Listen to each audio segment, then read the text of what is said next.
Wi-Fi. Good afternoon. The Wi-Fi is bad. Mr. Leong, off the camera. Okay, class, let's take a look. Okay, well, basically, we are here in the chapter 4, early development in Buddhism. So in chapter 4 class, we will go through early development of the Buddhism, and abhidhamma, early school and the doctrine, the three exploration, and so on. Mostly is about the development of the Buddhism. So class, let's take a look. In the previous class, we talked about the early Sangha. So in the early Sangha, yeah, Mr. Leong, please mute your mic. I feel to mute it. Okay, let's take a look. We talk about the early Sangha. Sangha is the sense of community of monks and nuns. Well, this is about the Sangha. Then in previous lesson, we talk about that. Buddha passed away before Christ, C 404. Then there will be 500 Arahant was held at the Rajagaha for the first council. We try to have a meeting have an agreement. What is the Dharma and the Vinaya? Then in previous lesson, we talk about that. The lady, basically during the council, we have the Vinaya, which separate the early monastic fraternities, the Nikaya, meaning to say that we have a different sect. Then we will discuss the point of the doctrine. Okay, so we continue with the next paragraph. Joey, can you please read the passage of the cause? Okay. Yeah, right, the cause. The cause of the first schism is not agreed. The Theravada transition says that it was caused by the defeated party at the Council of Versailles. It cannot have been over the 10 lax practices. However, as both of the fraternities which emerged from the schism agreed in condemning this, other traditions such as Sarvasthida say that the cause was doctrinal, concerning 5 points put forward by the monk Mahadeva. This dispute was probably a later one, however, and became projected back at the cause of the first schism. Jan Natia and Charles Prebisch have shown that the probable cause of the schism was an attempt to slightly expand the number of monastic rules. Concern of monastic rigor and unity may have caused one section of the Sangha to incorporate some new rules in the section of the Vinaya on deportment, dress, and behavior in public of the monks. This may have been to turn previous de facto practices into the juru rules, so as sorry. Here. To properly train new members of the Sangha. As the reformists seem to have been based in regions of India where Buddhism was spreading, this would have been important to them. The reformist section could not win over the more conservative majority, so that agreement could not be reached, and a schism ensued. The reformists called themselves the Sattviras Pali Thera, the elders. The majority called themselves the Mangha Sanghikas, or those belonging of the Universal Sangha. Okay, thank you so much. Okay.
Okay, class. Now we talk about regards to schism.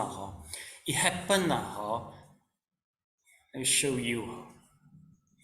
Well, it happened many years ago. I mean, just after Buddha Parinibbana, not very far away. Let's take a look to the diagram. Okay, class, let's take a look. Okay, here we'll be able to see, let me see first. This is not that good. English not complete yet. So we come to see this.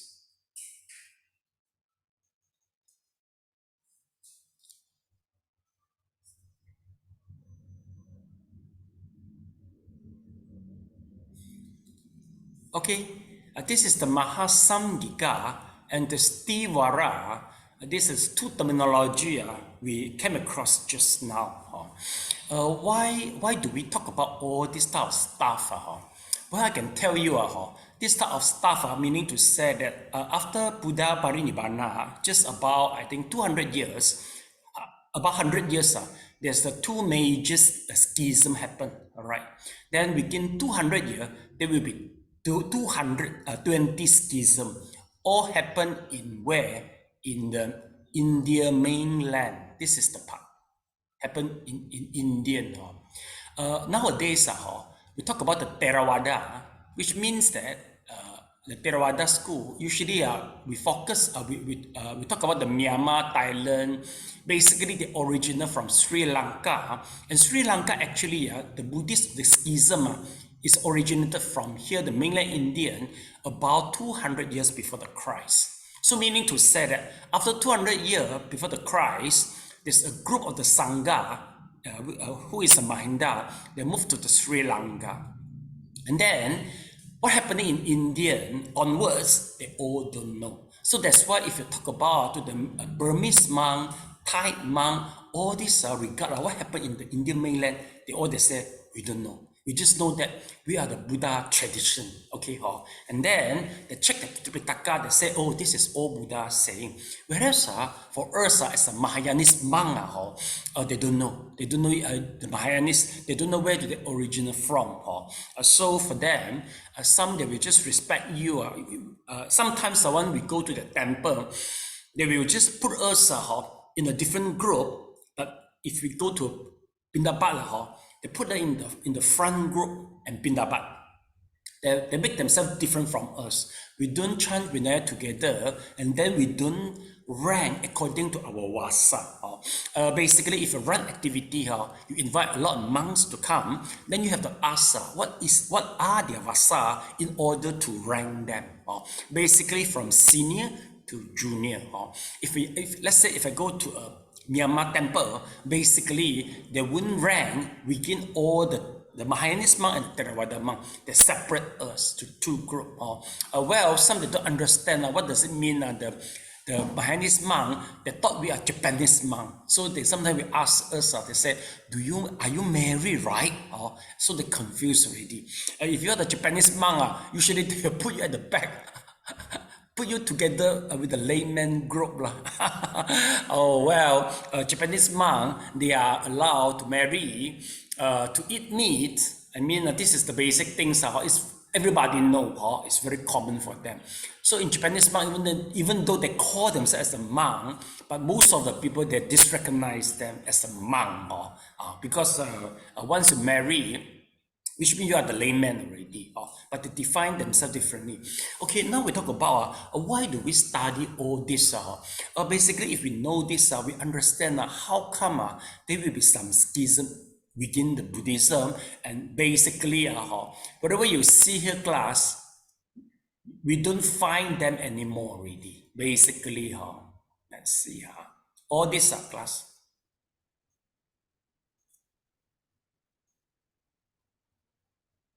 Then the diagram we see here, basically we don't see them anymore. No more you can see.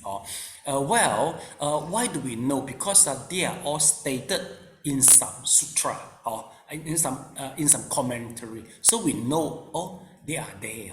And then one of the most famous is the Sarvastivada. Why they are so famous? The reason is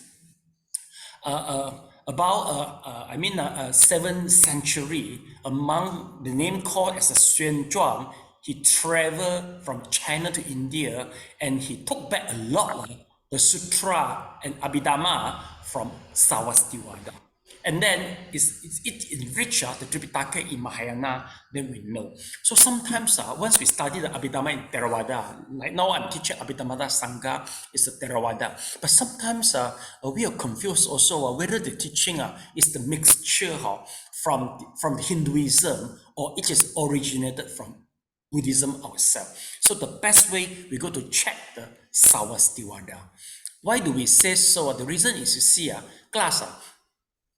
Basically, after Buddha Parinibbana, so we separate Mahasamgika and the Stivara. Okay, so meaning to say before they split once they split, since we can compare that the sutra and abhidhamma and commentary is available, then we can compare both of them.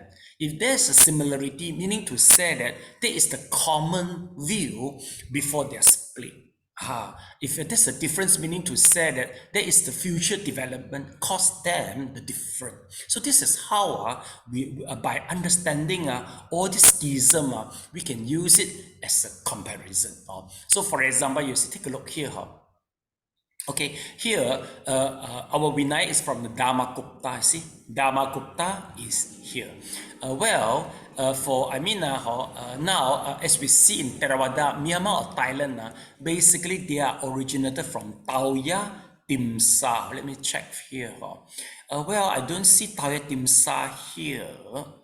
Okay, we are here. Tauya Timsa. Let me check this out.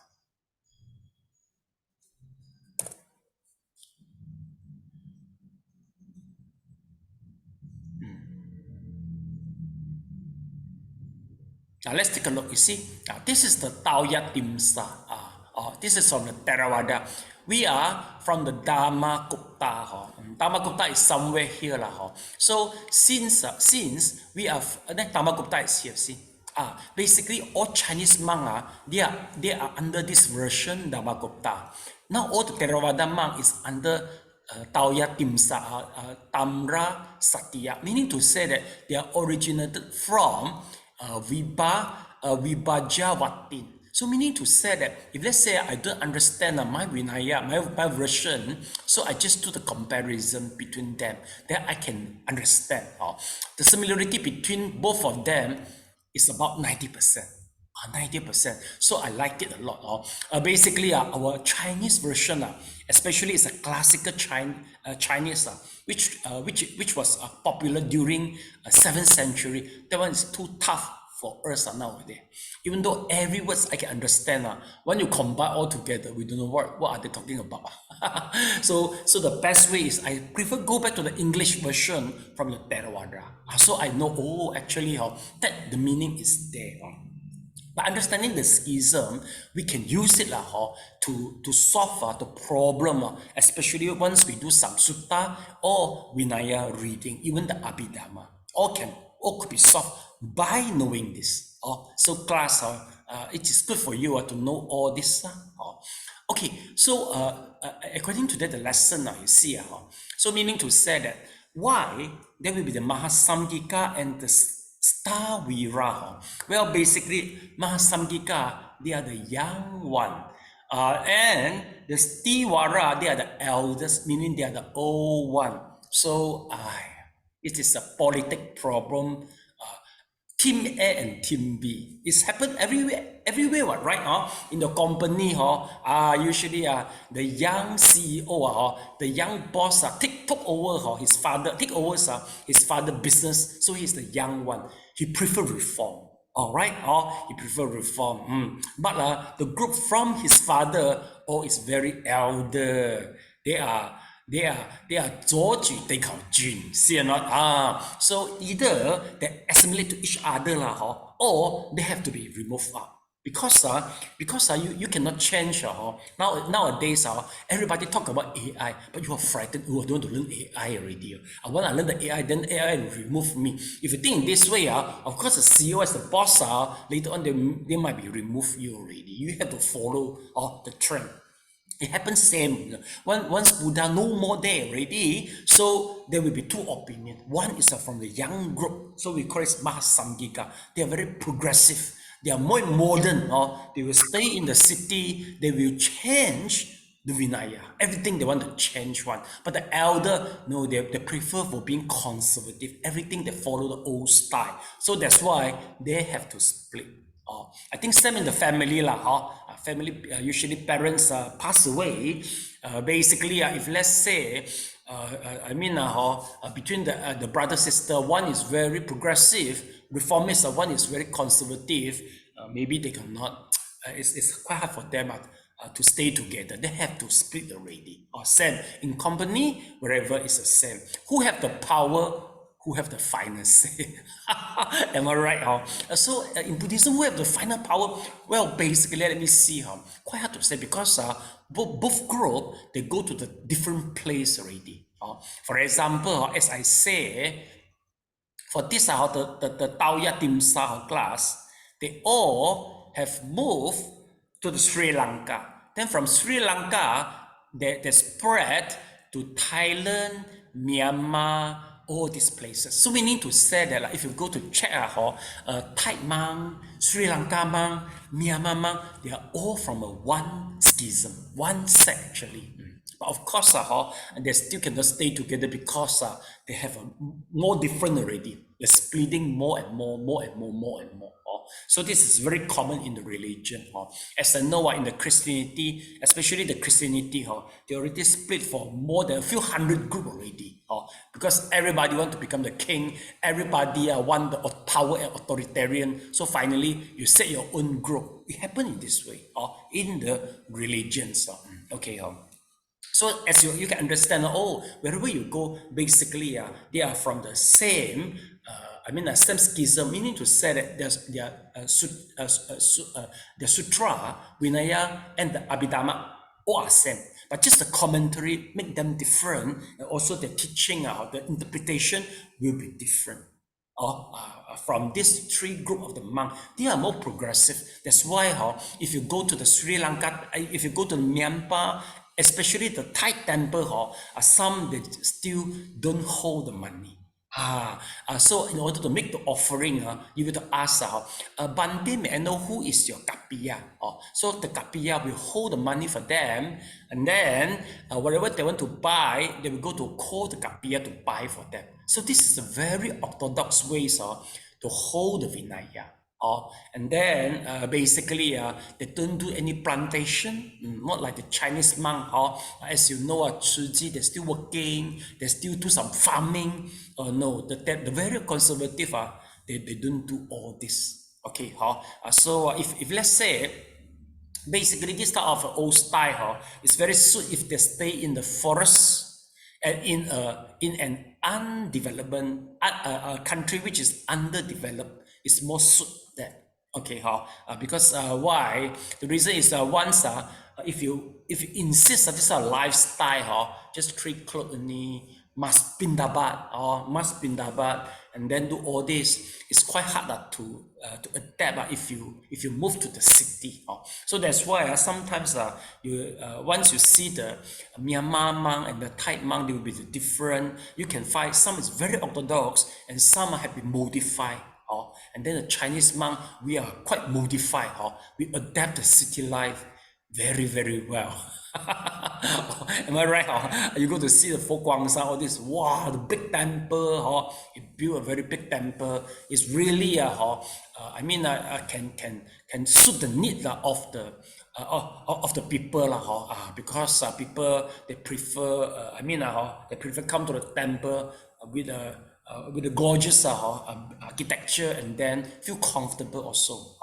So meaning to say that that's why you see the difference. The difference actually you can trace back since after Buddha Parinibbana. So take a look. This is a Mahasamgika. Basically, they are the one who they are the young one and very progressive.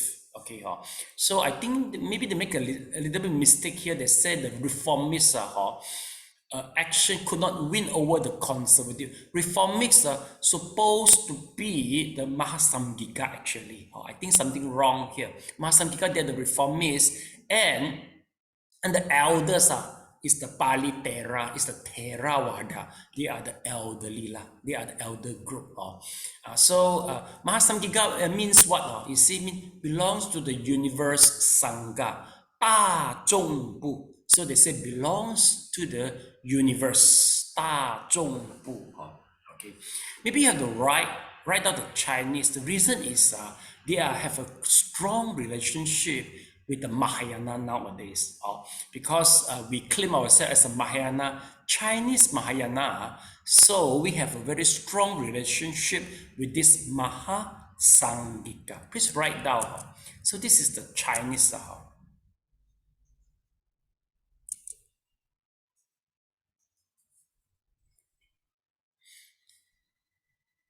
Okay, Chinese, 大众部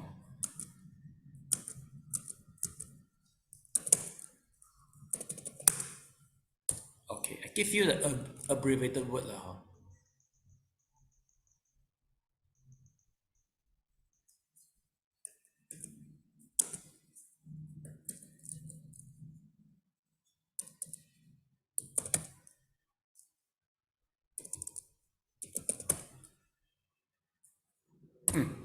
This is Mahasamgika in Chinese. According to history, they are very close related to the Mahayana, because in Mahayana we can't exactly tell which one council they have a meeting. So they have a meeting by themselves, you know, according to the history. So if you are very, you are very particular to the archaeological finding or the evidence orientation, sometimes the Mahayana is quite hard to provide a very solid evidence for you. But the Theravada, they do provide very, very solid evidence in terms for the first, second, third council, or what is their meeting, what had their conclusion in the meeting, or we can get it. Okay, class, let's take a look. We talk about the schism here. So we say, yes, Elena, anything? Sifu, sorry, just now you said 大众, then the last word is what? Okay, 大众部, bo wu bu bu bu bu, 大众部, this one. Okay, 大众部. I know, in the Hanyi Pinyin is BU. BU, B for boy. Bo wu bu bu bu bu. Okay, okay, thank you. Okay, and then the Theravada, we call it as a sang zuo bu. Sang zuo bu. So this is Theravada. Once we talk about Theravada, we know, it's a sang zuo bu. Sang zuo means elder or elder. So this too is very important. The influence, this is the history can date it back and can explain why we have so much difference in the Buddhism, so many schisms. It's dated back from both of them. So remember that the Sangzuo, they are the elder, so they are more conservative. They practice the conservatism. Okay, so this is how. So Bu means the schism. This means the schism. Okay, Sangzuo Bu. And then let's take a look. So they say, just now according to the reading, let's take a look. Is this that the cause of the first schism is not agreed, all right? The cause is not agreed. What does it mean? It's not agree. It's not agree. Elena, how do you explain this? The cause is not agree. What does that mean? The cause is not agree. What does that mean? 不同意. No, 不同意. You mean the disagreement caused the schism. It is correct. I should explain this way. The disagreement is the cause for the schism. It is right. Sally? Not correct. This one means that the cause for, because schism, there is a cause for it, but they don't agree on the cause. Oh, they don't agree for the cause. I know that. Okay. Yes. Yeah. Because the schism got so many reasons cause the schism. Okay. You remember later on we highlight 10 point and a 5 point. See class see. Now here 5 points. And then here we got 10 lakhs practice. See this is the reason they disagree. They disagree. Why there is both? I mean the cause they disagree. But what we know holding money is one of the reasons. Because the elders say, how can you hold the money? Shakyamuni disallow us to hold the money. But the Mahasamgika, according to history, they stay in the city already, in India. They say, how can we don't hold the money? If we don't hold the money, all the laymen is busy in working. Who help us to get the food and buy the food? Am I right? Okay. So that's why nowadays, if let's say you insist the 1,000 years ago Vinaya, like what the Theravada temple to do, they must have a group of auntie take turns to offer the breakfast and the lunch to them. Have to. Or you have to employ some kitchen lady to cook to you. So that because the laymen like you see, at Christmas, Chinese New Year, everybody have their own family day, all right? Or they have to sacrifice their public holiday without gathering with the family so that they can cook to you in the group. See or not? For us, we handle ourselves. So you all enjoy your family day. I think I prefer the second. I heard about in a very early stage, once they reach the New York City, well, basically, everybody is busy in working, and it's quite established to get a group of people cook and come to offer you. It's quite hard, especially in the big city, something like that. So they end up, I remember some monk mentioned to me, they said, oh, the laymen buy all the grocery and fill your fridge, then they go to work already. Then you have to handle by yourself. So this is quite common. And I remember some Vietnamese monk in American, they had to work as a newspaper deliverer so that they can survive. Because if the country without Buddhism, I mean in Malaysia, in Southeast Asia, basically like Malaysia, we have been the Malaysian population embraced Buddhism for many years already.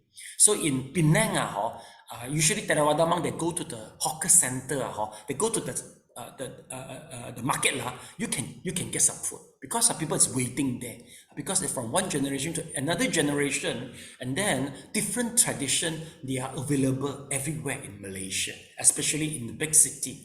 So that's why we can survive. But if you newly arrive in New York, America, Europe, you take a bold day, okay, the layman, the European will come and ask you, why do you standing there holding the bowl? Why don't you go to work? Everybody is working, but why you don't work? They say in this way, you know. The monk told us that, yeah, this is what we are experiencing in the very beginning. But nowadays, our Chancha tradition, they all have established some temple, and they already trained some late men and the monk already. So when they got the basic, so the newly comer, you can enjoy the benefit without struggling in the very first beginning. See or not? So this is the difference. I can put to you, even though nowadays the influence from them is from all this 10 lakhs practice and the 5 point. I don't want to go further all this. I don't want to go. Then he say a probable cause of the schism was an attempt to slightly expand the number of monastic rule. Nowadays for a bhikkhu, my one precept is about 250, and the bhikkhuni is about 324, something like that. So so this is a disagreement. Some they say the expansion of the rules is the reason cause for the disagreement. See or not? So according here, we know that. And then they say, besides, you see or not, they say concern of the monastic rigor and unity may have caused one section of what is regard the deportment, the dress, and the behavior in the public of the monk. Basically, deportment and the dress is a major issue in Theravada. Let me show you a little bit what happening to them before. Theravada Rupa. Rupa. loop. Theravada loop. How do we spell the root? The root. O-B-E. R-O-B-E. Yes. Yeah, this is the root. Let's take a look. You see, now you see, Sally, what's the difference between this type of wearing and this type of wearing? Can you see the difference? One is orange, the other one is brown, and then you go one side. Not clear. Your sound is not sharp enough. You touch. You touch your mic close to the mouth. What's the difference? Do you see? It's just the color, isn't it? One cover the shoulder, one they don't cover the shoulder, right? Yes. You see or not? Actually, in Myanmar, it happens that they have a controversy that the monk, if you go out, you should cover the shoulder. But other schools say no, they don't want to cover. It doesn't matter.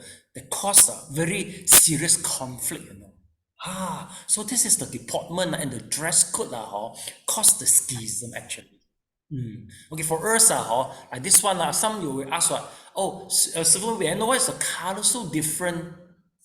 Actually, there is no rules to determine what color you should wear. Because like for Guangshan, they are the big temple, they must have their own rule because they got 1,000 monks, you know. So from the color of the robe, you will know what are their seniority. But here, basically, whether the nun or the monk, the color, because we are a small temple, so we just use which is available, which is offered. You see or not? So meaning to say that this is about how the unity regards the robe, dress code, all this deportment can really cause the split, cause the schism happen.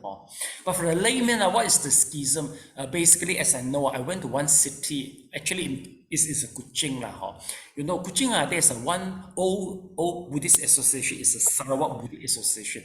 They are the mother association, because nowadays you can discover at least 6 associations in Sarawak in Kuching, and all of 5 originated from the mother Sarawak Association, Sarawak Kuching Association. Why? It's due to the schism.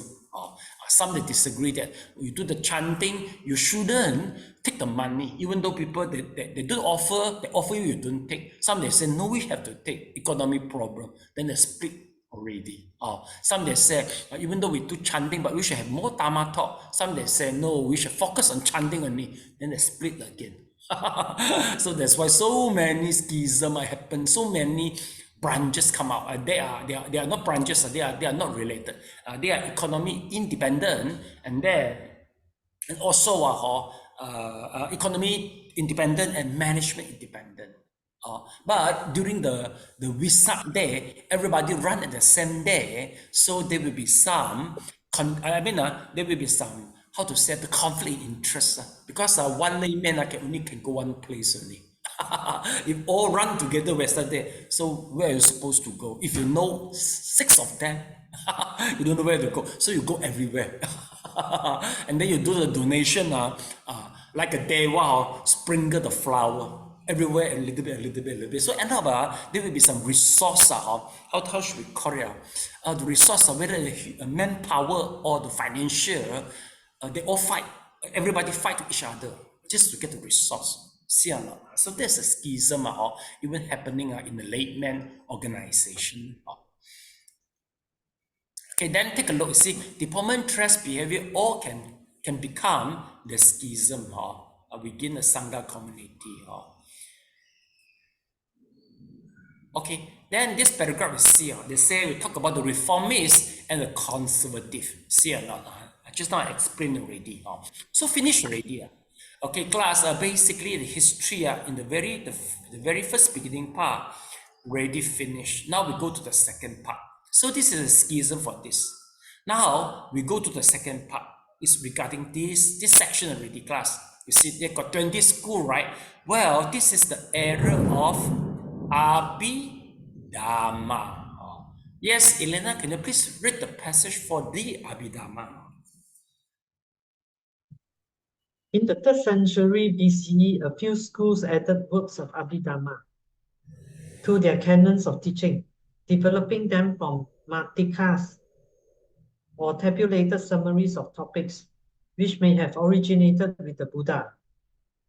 The Abhidhammas of the different schools differ appreciably in details, but all aim to present the teachings of the suttas systematically, along with interpretations which drew out their implications. Other schools in time expressed their views in extra canonical treatises. The Abhidhamma literature sought to avoid the intricacies of colloquial conventional language, as is sometimes found in the suttas, and state everything in psycho-philosophically exact language on ultimate realities. In doing this, it analyzed reality into a sequence of micro moments so that it could also analyze what happens in any of this. The Abhidhamma performs two main tasks.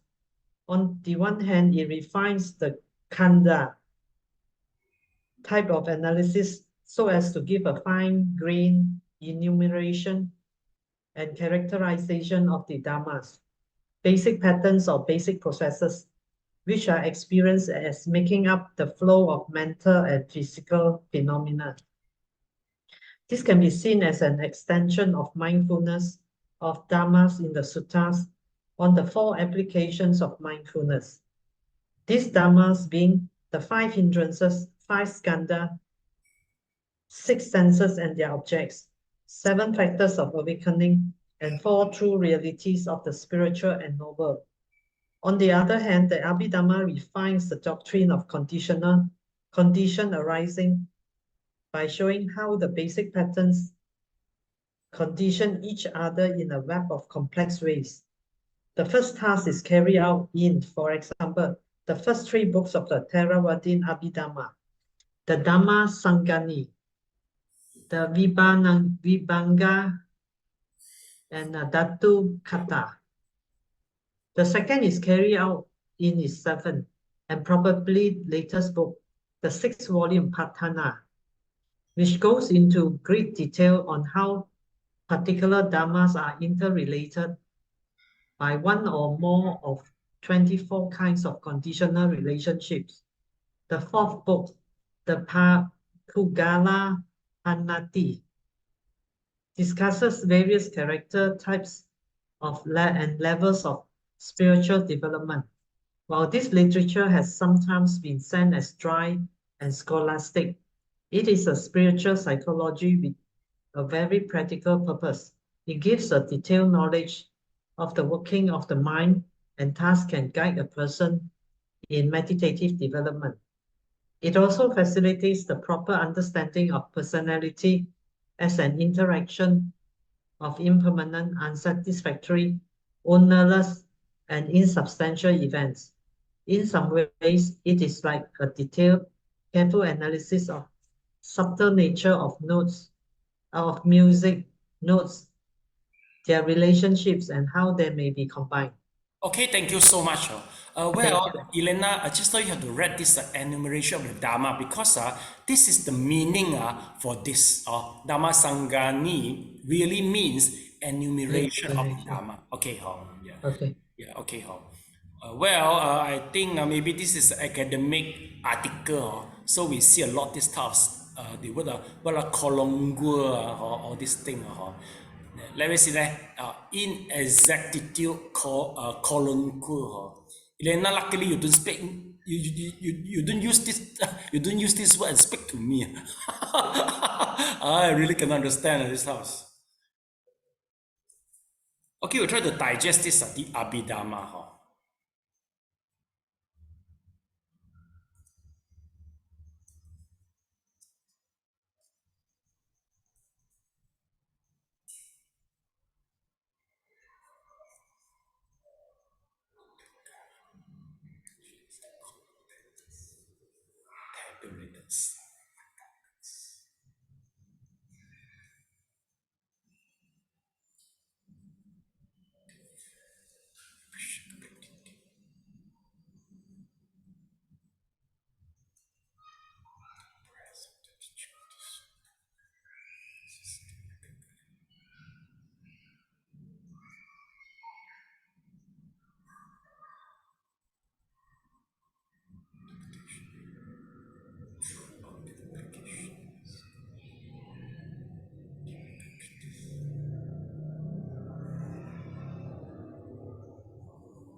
我呢度我落大水，我去收衫先咯。The whole sky dark already 喂。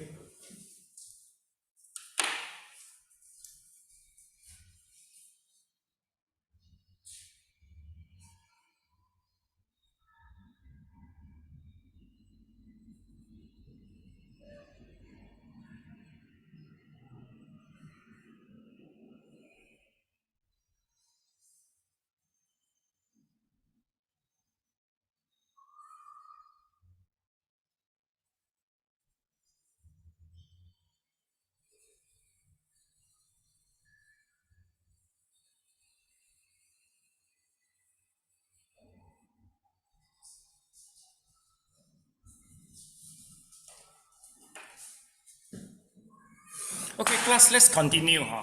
Okay. Okay, well, basically now we talk about the abhidhamma. It's in the 3rd century before Christ. So class, take a look. 3rd century before Christ, according to this diagram.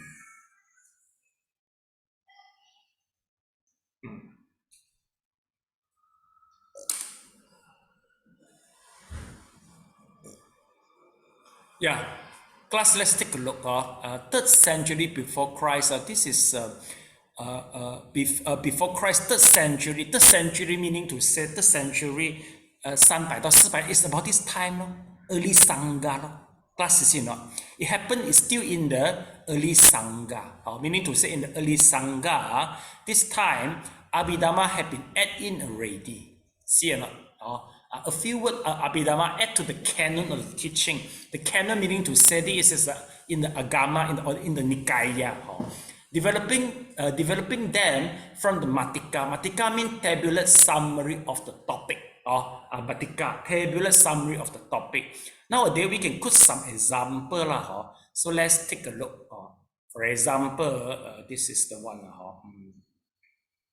Okay, like 7 abhidhamma. Dhamma Sangani. Matika. Okay, so this is the Dhamma Sangani Matika, a chanting guide. Let's see. Okay, Matika. This is not that clear yet.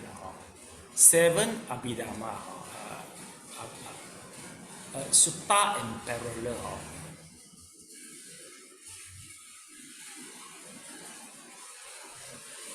Okay, so this is the matrix of the triad. Matrix of the diet triad, translated by Sujata. So class, let's take a look. The Matika is something like that, you see. The triad, phenomena that are skillful, phenomena unskillful, phenomena are undesigned. So triad, you see, all is a triad, feeling as triad, result as triad, everything is a triad. So meaning to say that this is the matrix of the triad and the matrix of the diet. So this is how abhidhamma expanded from here. So this is because something like the tabular of the summary is explained here. See or not? The tabular summary of the topic. So from here, we further go to develop and explain. That we call it as abhidhamma. Then you see abhidhamma can be different, appreciably in detail, because they explain the different way. Whereas for abhidhamma, usually they avoid the conventional language. What do they use? Psycho-philosophically exact language, which is ultimate reality. What does that mean? Basically, class, if you remember, during the abhidhamma class, we never talk about one day there is a man walking through the river and get the food from the layman. Have you ever discovered that or not? Mr. Leong, during our abhidhamma class, have you ever discovered we talk a bit the content is in this way, Mr. Leong? Yes or no? I think this is the Pindapat one. No, the answer is yes or Pindapat. no. Yeah, it's Yes, no. yes. Yeah, it is no. Sally already said no, it is correct. Because during abhidhamma, we just talk about what is the nama, or what's the rupa. We have how many chitta. How many cettasika? Correct? Everything just the process only. You don't see exactly a human inside abhidhamma. See or not? So that is the meaning here. See or not? You say during the abhidhamma, you see, it's always a psycho-philosophical exact language ultimate reality. And they are the sequence of the micro moment. Yeah, remember? All our mind flows through the process every moment by moment with a different function. Remember? So this is how the abhidhamma have been presented exactly from here. You see, abhidhamma actually perform two tasks. What are the two tasks? Number one, for the khandha, they will just have a fine-grained enumeration character of the dhammas. They go to the very basic process, okay? And then they make it become a flow. Thus, this is the meaning like this. For example, okay, class, if let's say you try to get your abhidhamma, let me show you. I can show. Let me show you this diagram.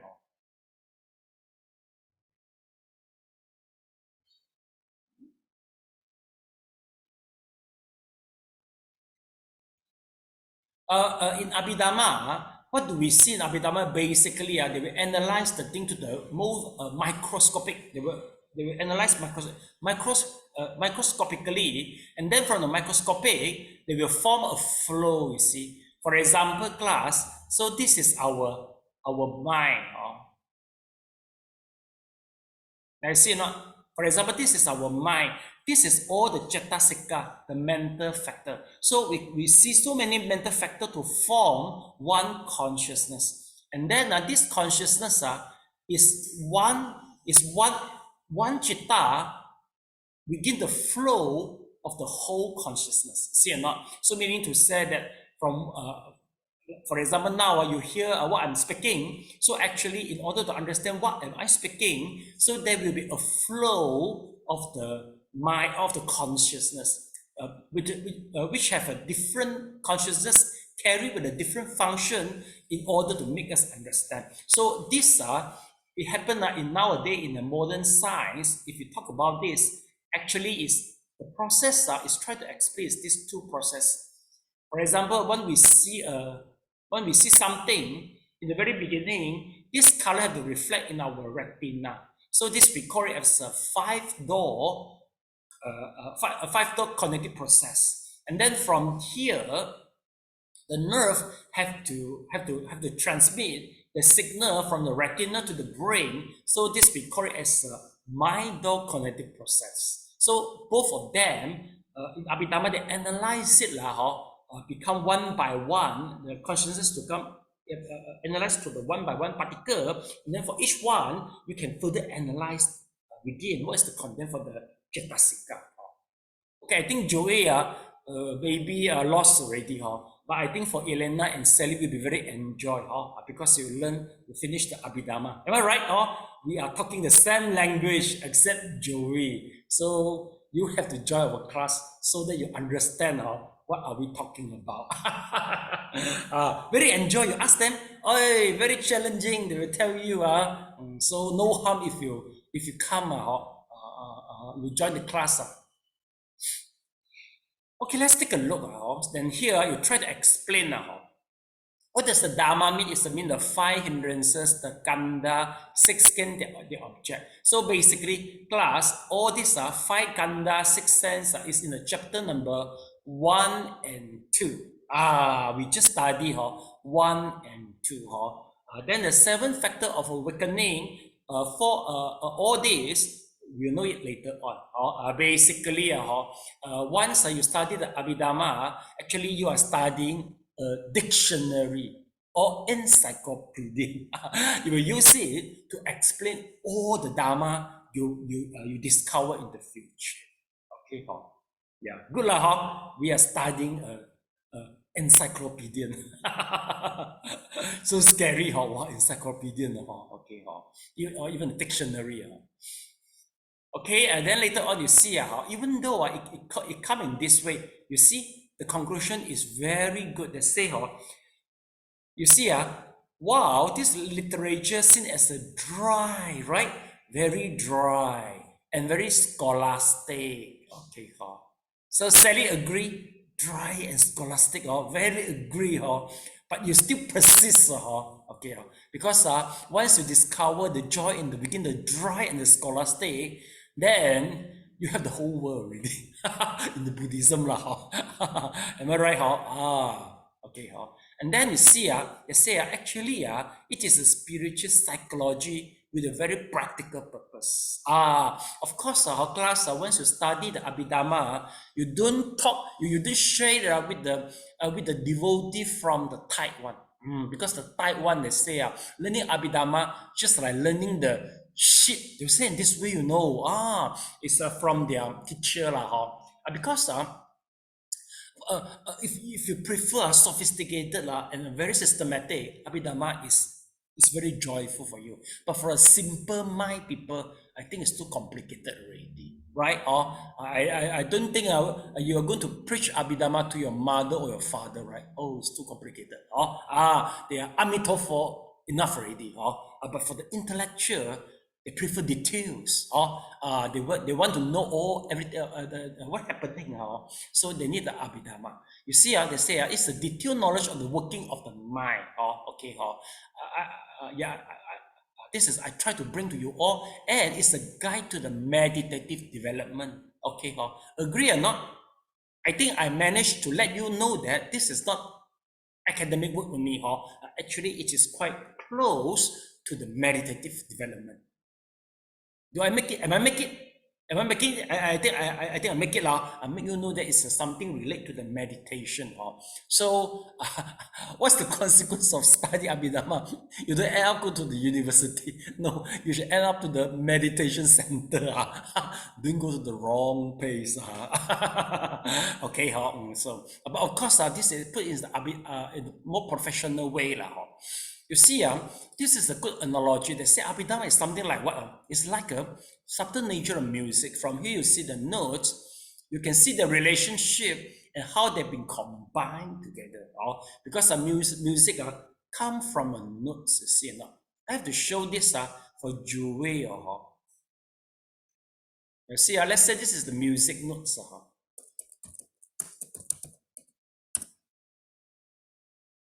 Jue, have you studied music before?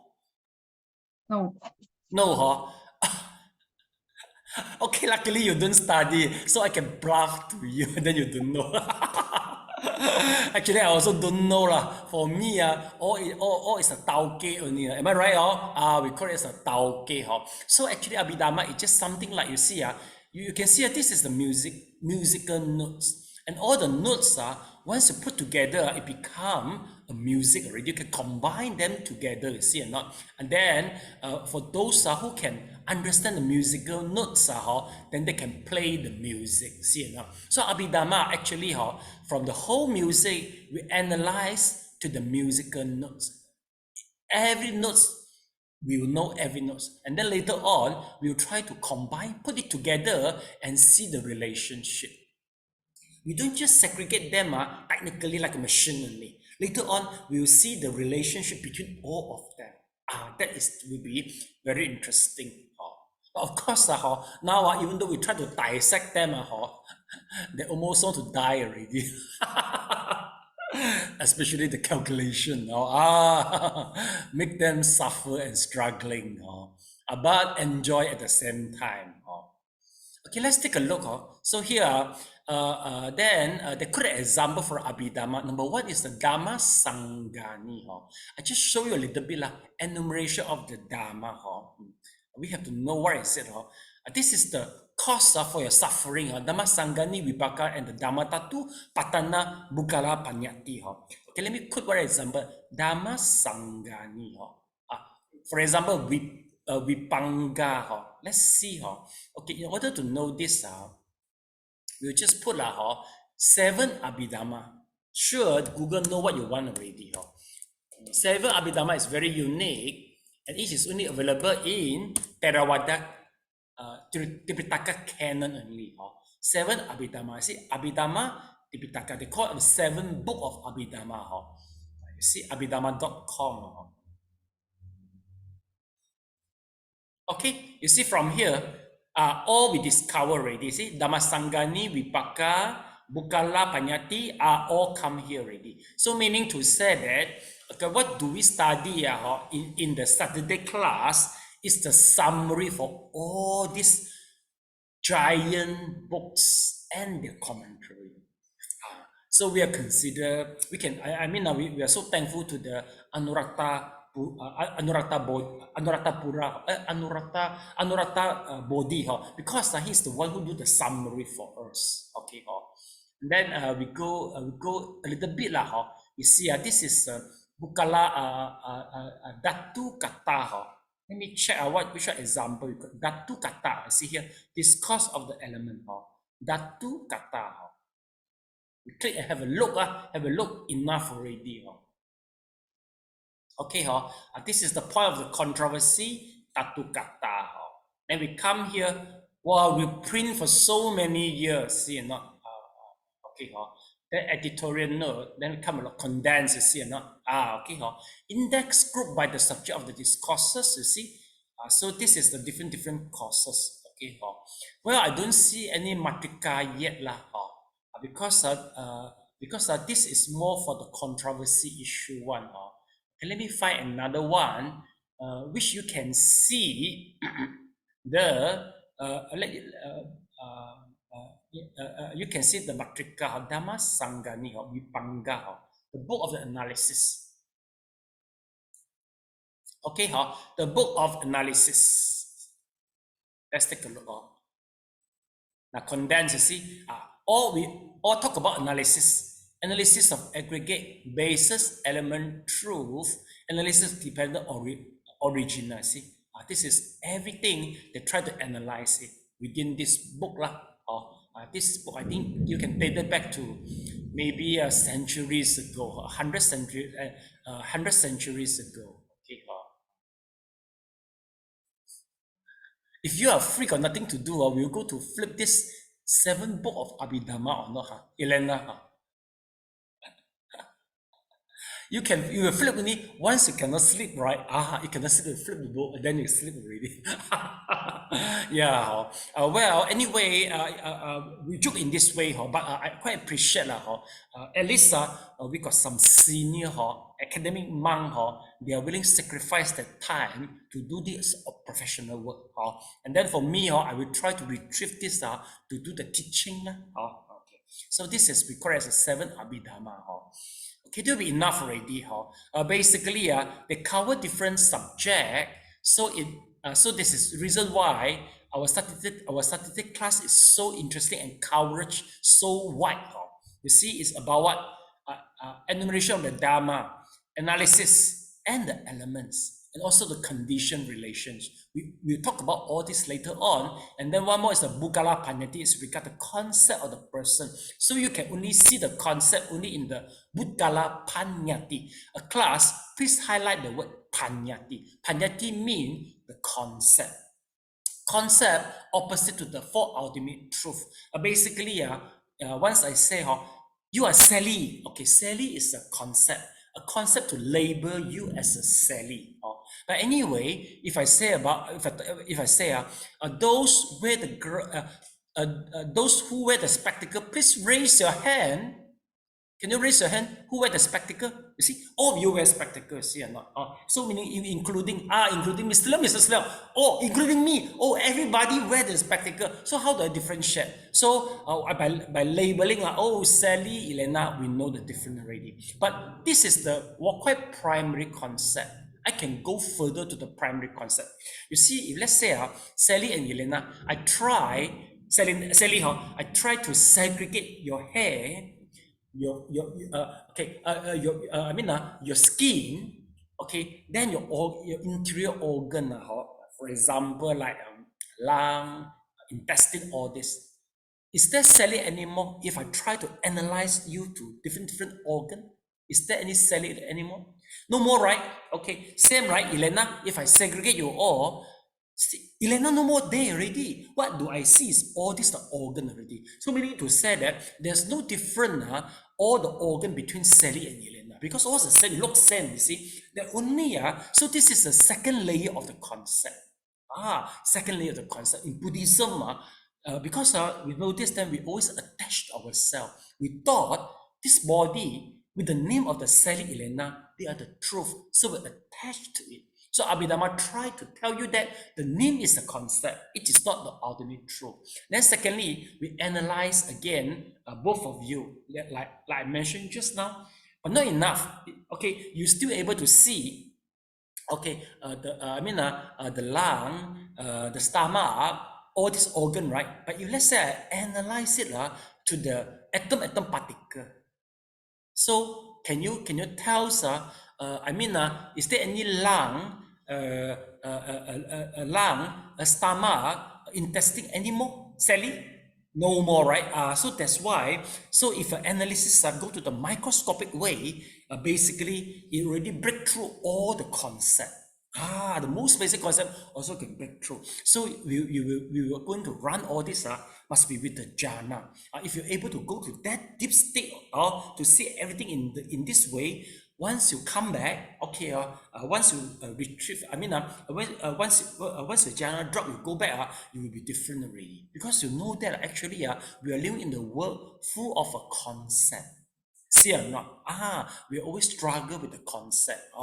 Okay, like recently, the ringgit go up, go down. Okay, actually, all is a concept, but it always create, emotion for us. Okay, like joy, the sales go up and down. All this actually, concept only exists through the comparison. If without comparison, there's no concept. Joy, how do I know your sales go up? Because I compare the first quarter with the second quarter.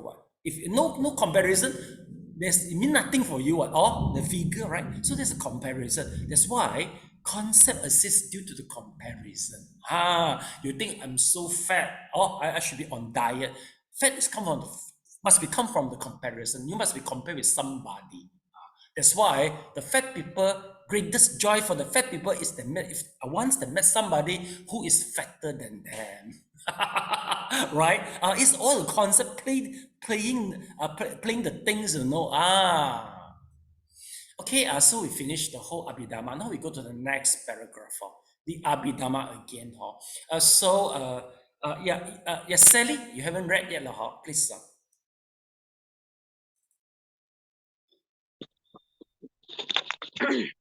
The Abhidhamma, except in discussing character types, analyzes persons and things down to a number of dhammas that, as viewed in the light of Buddha's teaching, or dhamma as are basic factors of experience, interdependent basic patterns within the overall basic pattern, dhamma, of the nature of reality. Each dhamma other than nirvana, which is beyond change, is seen as a pattern process consisting of a stream of momentary events of a particular kind. The term dhamma is used both for such a type of process and the specific event it comprises. By the early centuries, existence came to be seen as consisting of interaction of a limited number of dhammas, including nirvana. 82 according to the Theravada school, and 75 in the Savarsidvada.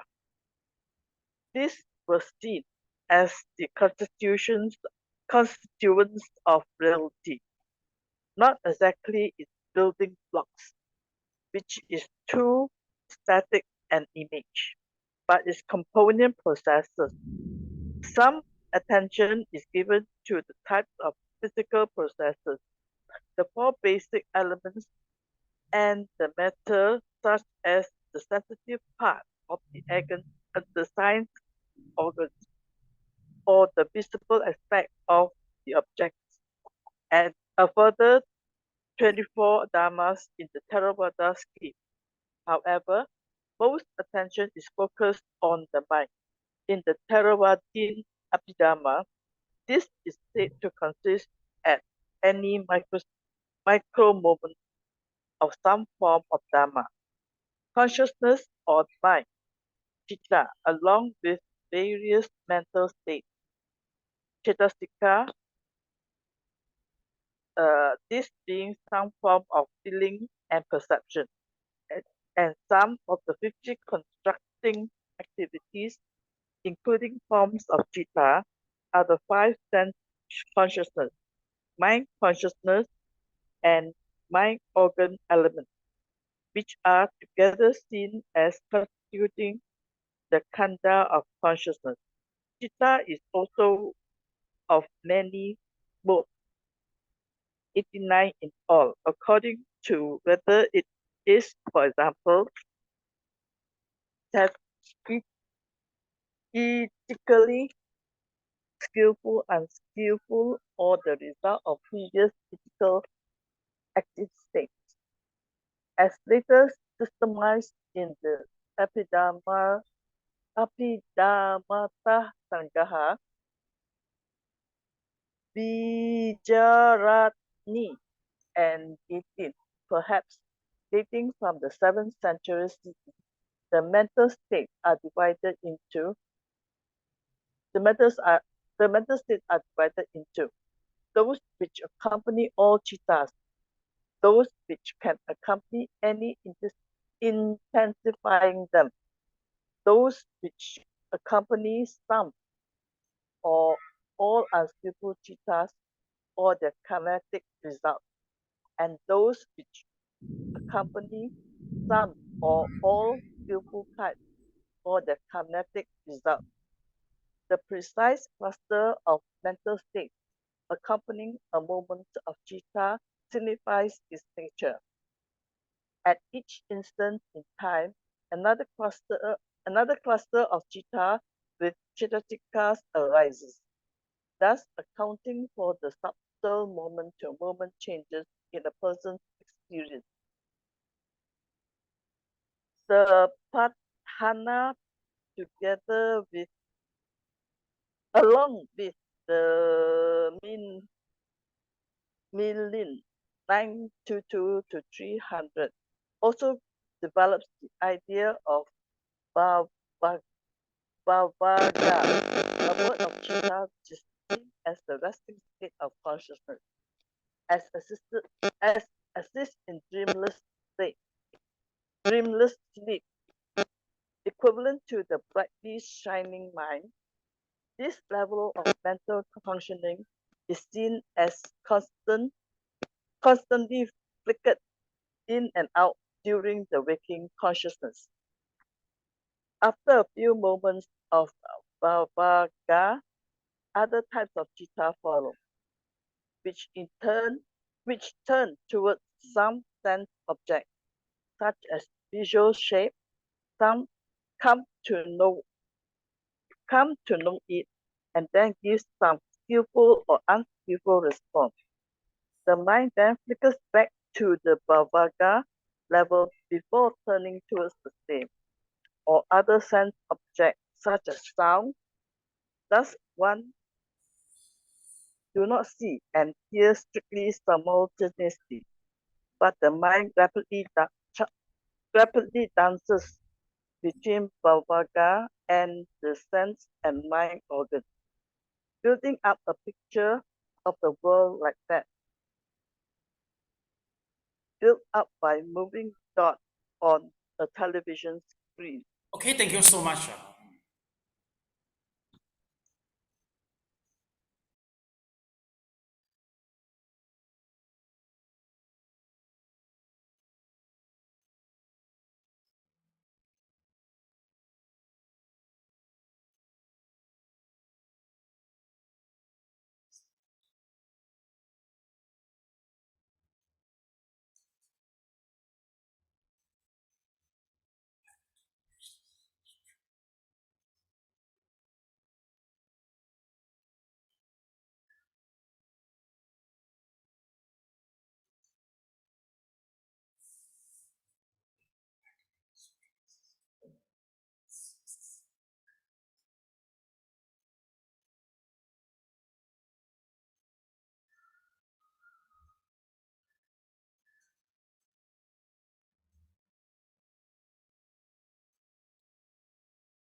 Okay.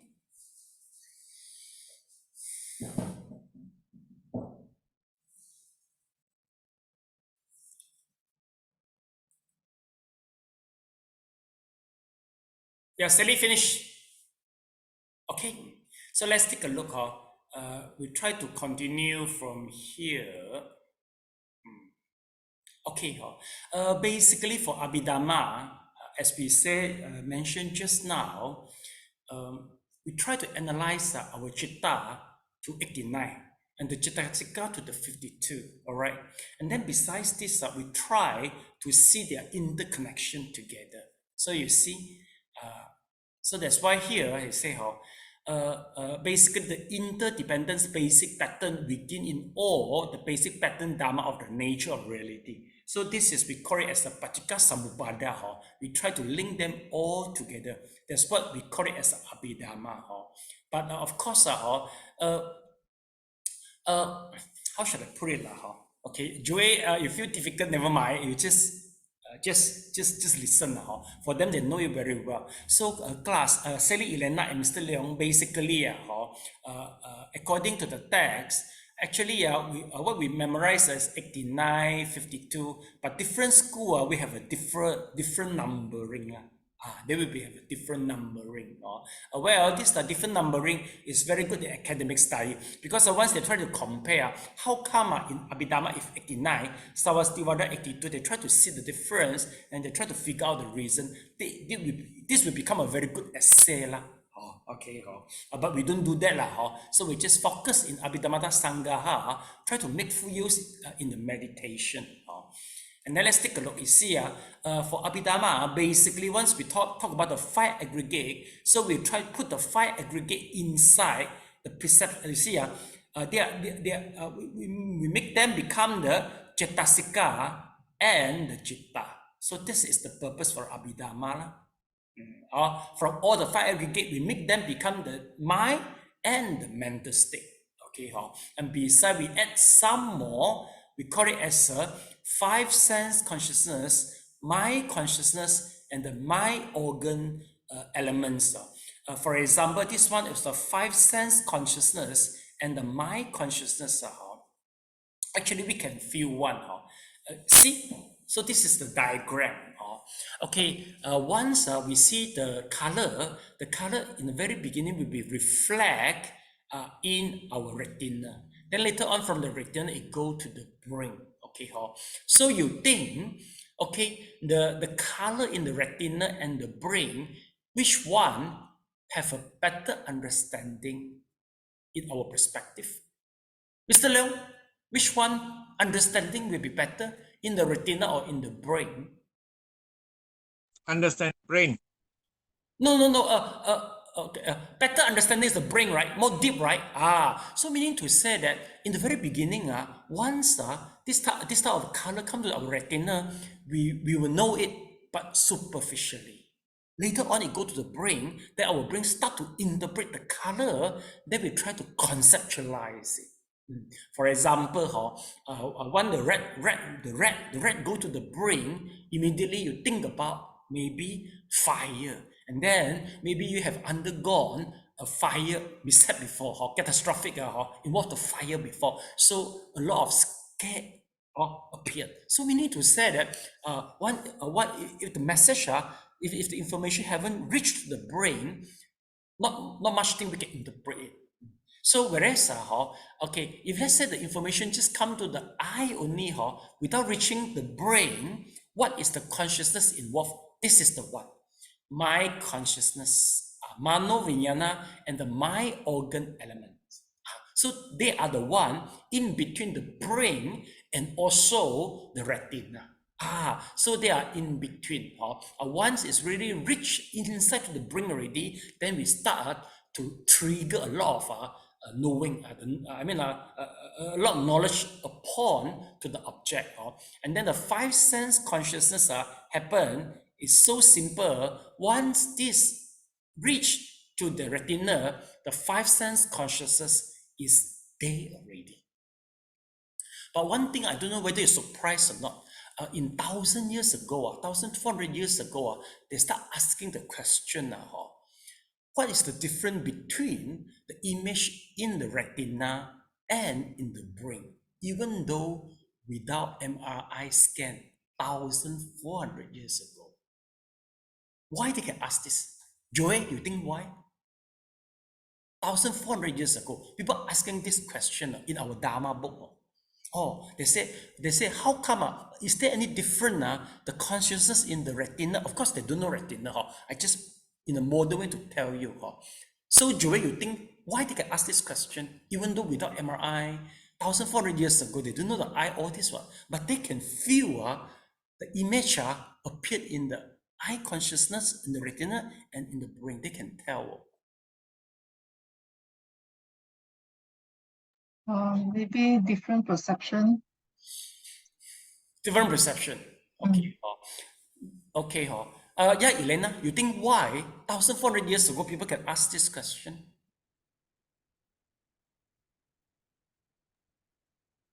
Maybe I try to ask it, Elena. Maybe I try to ask you now. Can you tell? Can you feel the difference? The image in your retina and the brain now. Can you tell us? Can you feel the image actually have come to the retina and then come to the brain? Can you feel that actually now? You cannot. You cannot lah. No, because your eye, you see something. When you see something, then your brain I know. interpret it, ma. I know. I mean, you can't see the process. You can tell because we study, right? Or we study biology. But without study biology, we don't know, right? You ask me, sir, we tell you because we learn. But if without learning, we don't know. Because the thing happens so spontaneous. The image from the retina to the brain so soon, right? What we see actually is like a movie, you know. But in abhidhamma, actually, they can split the whole movie to the one of the film. Last time, the movie made from the film, you see, is the one, every frame we are able to analyze through abhidhamma. So, Joey, what are we telling you now actually is from the abhidhamma microscopically, basically all the knowing from the eye, ear, nose, and tongue, we will try to try to analyze it to the subtle, to the most subtle particle, just like a film within a movie. So that's what we are talking about. Okay. And then okay, we continue. So this is what we say And then in Abhidhamma Sangaha, they say Abhidhamma Sangaha, what we study now So this is the content all about So I don't repeat it Then in Padana, you see, Padana they talk about the concept of the Bhavanga. Okay, so what does it mean Bhavanga? Okay, for example, okay, class, you see, okay, if let's say, okay, okay, we don't use eye example, we use the ear as an example. Okay, if you hear nothing, okay, you see, when we see something, there will be stimulation to the retina and go to the brain. Okay, likewise, if you hear something, there will be some sound, okay, come to the brain, then we know we are hearing something. What if there is no sound? So what happening in our brain? Sally, if Mr. Leong, if let's say no sound, is there any reaction in the temporal lobe or not? This is the part respond to the sound. No reaction. Yeah, no reaction. So no reaction. Okay, meaning to say it is passive, right? Am I right? No reaction, yes. Because no stimulation. It is passive. So in this passive, it is passive. Once there's a stimulation, it will active again, right? It will active again. Right. Okay, it will active again. Okay, well, basically, you see, okay, our organ now, you listen to me, right? So the sound stimulation. You see me now, the eye got stimulation, meaning to say your eye your eye and the ear will take turns to send the message to the brain. In Abhidhamma, there's only one message, only one consciousness, one subject. But for you and I, we feel that it seems the image and the sound all comes together, right? So you get a complete image picture from me. But according to the Abhidhamma, since the things goes very fast, that's why we don't see, we don't feel that actually one consciousness, only one subject, only one object only. We don't see that. Then secondly, if let's say no any message come from the eye, come from the ear, come from the tongue, and I just totally sleeping, no message. So what happened to our brain? Then we call it as a bhavanga state. So bhavanga state meaning to say, if let's say without any stimulation from each of the organ, we're in a deep sleep, we are in the bhavanga state. And usually we don't know our bhavanga. There's only two situations you can understand bhavanga. Number one, you are, how to say, during the meditation, you accidentally fall to the bhavanga. And then second is what? There's only one state when you can feel the bhavanga. And the bhavanga perception, you perceive the bhavanga state like a nibbana. The time and the space all stop. But actually, this is not the nibbana. It is, we call it as a bhavanga. Okay, so meaning to say that according to the abhidhamma, they said bhavanga actually is the life continuum which is laid down in our which is laid out under our mind, just like a subconscious they laid out our mind and we support the whole life, even though once the five organs stop functioning. Yeah, am I right? You see, so what's the difference between we go to the deep sleep and also a corpse? What is the difference? Why once you wake up, you wake up? Why the corpse never wake up? Joe, why? What's the difference you tell between the corpse and those who deep sleep? For sleeping, we still have heartbeat lah. Heartbeat lah. Why don't you talk about the brain? You should go to the brain. The stem brain, more sophisticated, more advanced. Right, am I right? The brain actually is a crucial one. Once brain dead, we declare you as a dead. Once there's a brain dead, am I right? Yes, brain dead actually is the one control our bhavanga. So that's why if you go to the meditation, very deep meditation, since your brain stem still working, so if I got a psychic, I still know that you are not dead. Why? Because your brain stem is there, meaning to say you still have mind. Got it or not? And then the difference is between the corpse and people and alive people is the bhavanga. Because the bhavanga, once bhavanga is still active, I think the brain stem is still active. No, but if I don't bring the science, Joey, I cannot explain to you. I also don't know how to explain to you. Because all abhidhamma is very abstract, you know. All is the mental state. I cannot bring it out to you. So I have to use the modern science. You understand better, right? I use the brain, you can understand better. Yeah, this is what I try to explain. See, not class. So this is the bhavanga here. You see, not?